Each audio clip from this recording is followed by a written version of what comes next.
நமஸ்காரம். நான் உமா விஜய் பேசுகிறேன். இந்த தென்னிந்திய திருத்தலங்கள் யூடியூப் சேனலுக்காக வேண்டி இன்றைக்கி 522வது பகுதியாக போய் தரிசனம் பார்க்க கிடைச்ச ஒரு ஸ்தலத்தை பற்றி தான் நான் இன்றைக்கி சொல்ல போகிறேன். நிறையா கோவில்களில் ஒரே மாதிரியான புராணம் பல கோவில்களோட சம்மந்தப்பட்டு இருக்கிறத தென்னிந்தியாவில் பார்த்த கோவில்கள்லையே பார்த்துருக்கேன். உதாரணத்துக்கு சொன்னோன்னா திருமால்பூர் அப்படின்னு காஞ்சிபுரம் பக்கத்தில் இருக்கிற அந்த கோவிலோட வரலாறும் நம்மளுடைய திருவிழிமிழலை கோவிலில் இருக்கக்கூடியதும் ஒரே மாதிரியே இருக்கும். அந்த மாதிரி நிறையா கோவில்களை சொல்லிகிட்டே போகலாம். அந்த மாதிரி தான் வட இந்தியாவில் நம்ம தென்னிந்தியாவில் அதுவும் சென்னையிலேயே இருக்கக்கூடிய ஒரு கோவிலோட வரலாறு சம்மந்தப்பட்ட கோவில் இருக்கிற இதை பார்க்கும்போது ஆச்சரியமாக இருந்தது. வட இந்தியா தென்னிந்தியான்னு பிரிவு கிடையாது, எல்லா இடத்துலையும் அதே வரலாறுகள் தாங்கிறது தெரிய வந்தது. அதாவது தென்னிந்தியாவில் நீங்கள் இப்போ சென்னையில் கேட்டல்னாக்கா சென்னை பக்கத்தில் கோயம்பேடு அப்படின்னு ஒரு இடம் இருக்குது. அந்த கோயம்பேடுங்கிற இடத்துல குறுங்காலீஸ்வரர் சுவாமி கோவில் இருக்குது. அந்த கோயம்பேடுங்கிற பகுதியில் தான் வால்மீகி முனிவர் வாழ்ந்துட்டுருந்தார்.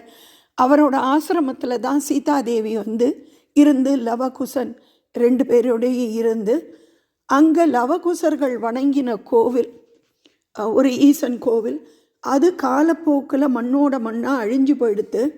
ஒரு சோழ ராஜா தன்னோட குதிரையில் அப்படி வரும்போது ஒரு இடத்துல இடறித்து அந்த தேர் சக்கரம் இடறி அந்த இடத்துலேருந்து ரத்தம் பீறிட்டு பாஞ்சது. அதை பார்த்து ராஜா என்னடா இதுன்னு பார்த்தா கீழே சிவலிங்கம் இருந்தது. அந்த தேர்காலில் கொஞ்சம் நசுங்கினபடியாக சுவாமி குறுகி போயிட்டார். அதனால் குறுங்காலீஸ்வரர் அப்படின்னு பேருன்னு சொல்லி அந்த ஸ்தலத்தை பற்றின விவரம் இருக்குது. அப்போ அந்த இடத்துல என்ன சொல்ல வர்றதுன்னா வால்மீகி முனிவர் அந்த பகுதியில் தான் ஆசிரமம் வச்சுட்டு இருந்தார்னு.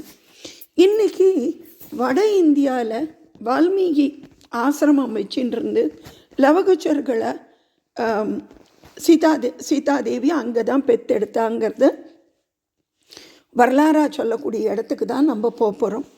இந்த கோவிலுக்கு சமீபத்தில் வாரணாசி, காசின்னு சொல்லக்கூடிய வாரணாசிக்கு போயிட்டு அங்கேருந்து அடுத்து பிரயாக்ராஜ் அப்படின்னு அழைக்கப்படக்கூடிய அலகாபாத்துக்கு போனோம், திரிவேணி சங்கமத்துக்கு. அங்கேருந்து வர்ற வழியில் தான் இந்த சீதாமடி அப்படிங்கிற ஊரை பற்றி தெரிஞ்சுட்டு அந்த ஊருக்கு போகணும்னு. இந்த சீதாமடிங்கிறத சீதாமரின்னு சொல்கிறா, சீதாமர்கி அப்படின்னும் சொல்கிறா. இந்த இடம் பிரயாக்ராஜ்லேருந்து தரிசனம் பார்த்துட்டு நாங்கள் திருப்பி வரும்போது தான் பார்த்தபடியாக பிரயாக்ராஜ்லேருந்து இதெல்லாமே உத்தரப்பிரதேஷில் இருக்குது. பிரயாக்ராஜ்லேருந்து காசிக்கு வரும்போது ஹண்டியா அப்படின்னு ஒரு இடம். அந்த ஹண்டியாங்கிற இடத்த தாண்டினதுக்கப்புறமா அது கிட்டத்தட்ட ஒரு 40-45 கிலோமீட்டர் தூரத்தில் வருது. அந்த ஹண்டியாங்கிற இடத்துக்கு வந்ததுக்கப்புறமா அதுக்கு அடுத்து வந்த வலது பக்கத்தில் சந்தில் திரும்பி உள்ளே போனோம். உள்ளே கிட்டத்தட்ட ஒரு 10-15 கிலோமீட்டர் உள்ளே போனதுக்கப்புறம்தான் இந்த ஸ்தலம் இருக்குது. இங்கே நம்ம வெளியிலேயே வாகனத்தை எல்லாத்தையும் நிறுத்தினோம். நம்ம நடந்து போகிறவா மட்டும்தான் உள்ளே போகலாம். போனால் நிறையா சோலைகளும் மரங்களும் அவ்வளோ குளிர்ச்சியாக இருக்கிற மாதிரி இருந்தது. நாங்கள் போனபோது கோடை காலங்கிறபடியாக அந்த மரங்களோட நிழல்கள் நிஜமாகவே ரொம்ப மனசுக்கு இதமாக இருந்தது. அதில் போகும்போது ஒரு பிரிட்ஜு மாதிரி ஒன்று இருக்குது, ஒரு சின்ன பாலம் மாதிரி நடந்து போகிற மாதிரி தான் இருக்குது. அதில் வெளியில் செருப்பு எல்லாத்தையும் கழட்டிட்டு நடந்து போகணும். போகும்போது ஒரு பெரிய ஹால் எடுத்த மாதிரியே அம்பாளோட தரிசனம் கிடைக்கிறது. சீதா ராணி மாதிரி அழகாக ட்ரெஸ் பண்ணிட்டு வட இந்தியாலேயே பண்ணுற மாதிரி அவ்வளவு அழகாக அம்பாளை அவளோட விதத்தில் அலங்காரம் பண்ணி வச்சுருந்தா. வாசல்லேருந்து இந்த செருப்பு வைக்கிற இடத்துலேருந்து அந்த பாலம் வழியாக போகும்போதே அம்பாளை பார்க்குற மாதிரி இருக்குது. அம்பாளுக்கு முன்னாடி ஒரு பெரிய மண்டபம் இருக்குது, ஒரு திறந்த வெளி மண்டபம். அதில் அதுலேருந்து நம்ம கீழே பார்க்கலாம். கீழே பார்த்தோன்னா தண்ணி போகிறது. ஒரு காலத்தில் அங்கே வந்து போட்டெல்லாம் போயின்னு இருந்ததாம். இப்போது அவள் புனரமைக்கும் வேலை பண்ணின்னு இருக்கா. அதுக்கப்புறமா திருப்பி போட்டு விட ஆரம்பிச்சிருவா அப்படின்னு சொல்லப்பட்டது. இதில் இந்த படத்தில் நான் போட்டிருக்கிற இடது பக்கத்தில் இருக்கிற அம்பாளை தான் அங்கே நம்ம பார்க்க முடிஞ்சது. அம்பாள் அவ்வளோ அழகாக இருக்கா. சுற்றி வர ராமாயண கதையோட சம்மந்தப்பட்டதை கண்ணாடிகளாலேயே இந்த மியூரல் ஒர்க்குன்னு சொல்கிற மாதிரி கண்ணாடினாலேயே செஞ்சுருக்கா. அவ்வளோ அழகாக பார்த்துட்டே இருக்கலாம் போல் இருந்தது. அங்கே தரிசனம் பார்த்துட்டு கேட்டேன், இந்த இடத்துல சீதா அம்மா வந்து தீல குதிச்சாலாமே, அது எங்கே இருக்குன்ட்டு கேட்டேன். பார்த்தா இந்த கருவறைக்கு நேர் கீழே இருக்கிற மாதிரி, அதாவது நம்ம இந்த திறந்த வழி ஹாலில் கீழே வந்தோம்னாக்க நமக்கு ஒரு சின்ன படிக்கட்டு ஒன்று போகிறது கீழே இறங்கி போகிறதுக்கு. அந்த படிக்கட்டில் இறங்கி கீழே போனோம்னா இங்கே மேலே கருவறைக்கு நேர் கீழே இந்த சீதம்மா வந்து அப்படியே கல்லெல்லாம் பாறாங்கல்லாம் வச்சு அதில் தீல இறங்கி போகிற மாதிரியான ஒரு காட்சி. அதை வந்து தேவாதி தேவர்கள் எல்லாரும் பார்க்குற மாதிரி, அனுமார் எல்லாரும் பார்க்குற மாதிரி அங்கே வந்து பளிங்குனால பின்னாடி பதிச்சு வச்சுருந்தா. பார்க்குறதுக்கே அவ்வளோ இதாக இருந்தது. இந்த இடத்தோட பேர் வந்து சீதா சமாதி ஸ்தலம். அதாவது பூமியில் வந்து மகாலட்சுமி தாயார் சீதாதேவியாக வந்ததுக்கப்புறமா இந்த ராமாவதாரத்து போது ஜனகரோட இதில் பிறந்து வளர்ந்ததுக்கப்புறம் இது வந்து சீதாமா பிறந்த ஊர்னு சொல்லப்படுறது. ஆனால் இங்கே வந்து தன் 2 குழந்தைகளையும் ராவண யுத்தத்துக்கு அப்புறமா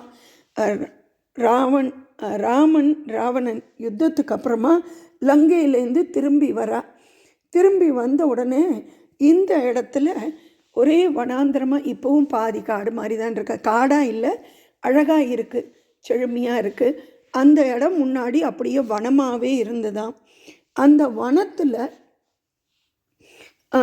வால்மீகி முனிவர் இருந்தாராம்.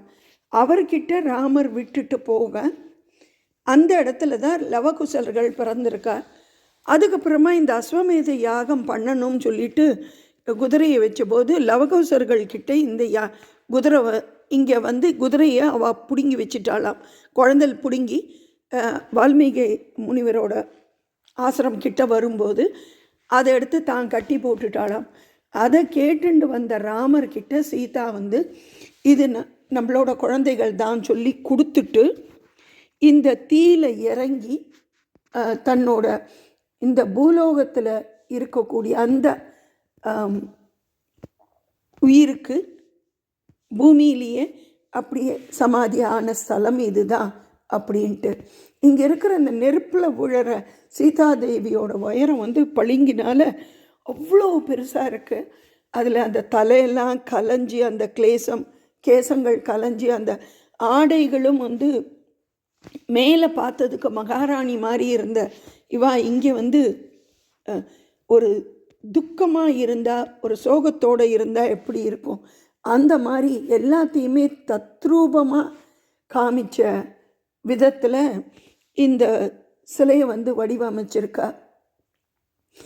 இங்கே வந்து இந்த ஸ்தலத்தை பொறுத்த வரைக்கும் எங்களுக்கு காரை ஓட்டின்னு வந்த சாரதி சொன்னார், சீதாம்மா பிறந்ததுலேருந்து நிறையா கஷ்டப்பட்டுட்டா. அந்த அம்மா வந்து அவளோட கஷ்டத்தெல்லாம் பார்க்கும்போது நம்மளோட கஷ்டம் ஒன்றுமே இல்லை அப்படின்னு சொல்லி அவர் அந்த அளவுக்கு சொல்லிட்டு வந்தார். அங்கேருந்து கொஞ்சம் தூரத்தில் ஒரு பெரிய அனுமார் சிலை இருக்குது. அந்த சிலைக்கு போயிட்டு வரணும், போய் அனுமாரையும் தரிசனம் பார்த்துட்டு வரணும்னு நினச்சோம். ஆனால் எங்களுக்கு இன்னும் ஒரு ஸ்தலத்தையும் பார்க்கணுங்கிறபடியாக அந்த அனுமாரை இந்த முறை போன போது தரிசிக்க முடியல. அங்கே பக்கத்தில் பெரிய அனுமார் சிலையும் இருக்குங்கிறத தூரத்துலேருந்து பார்க்குற பாக்கியம் கிடச்சிது. யாரெல்லாம் வந்து வாரணாசி பக்கம் போகிறேளோ, பிரயாகராஜ்ங்கிற அலகாபாத் பக்கம் போகிறேளோ, வாரணாசியிலேருந்து பிரயாகராஜ் போகும்போது உங்களுக்கு இடது பக்கத்தில் வரும் இது. ஆனால் பிரயாகராஜ்லேருந்து வாரணாசிக்கு போகும்போது வலது பக்கத்தில் வரக்கூடிய இந்த அண்டியாங்கிற இடத்த தாண்டி வலது பக்கத்தில் திரும்பினாக்க வரக்கூடிய இடம்தான் இது. சீதாதேவியோட இடம். இது ஒரு புனித ஸ்தலமாக நிறையா பேர் இப்போ தரிசனங்கள் பார்த்துட்டு போயின்னு இருக்கா அப்படின்னும் எங்களோட வாகன ஓட்டி மூலியமாக தெரிஞ்சின்றது. சந்தர்ப்பம் கிடைக்கிறவா கண்டிப்பாக போய் பார்த்துட்டு வாங்க. நமஸ்காரம்.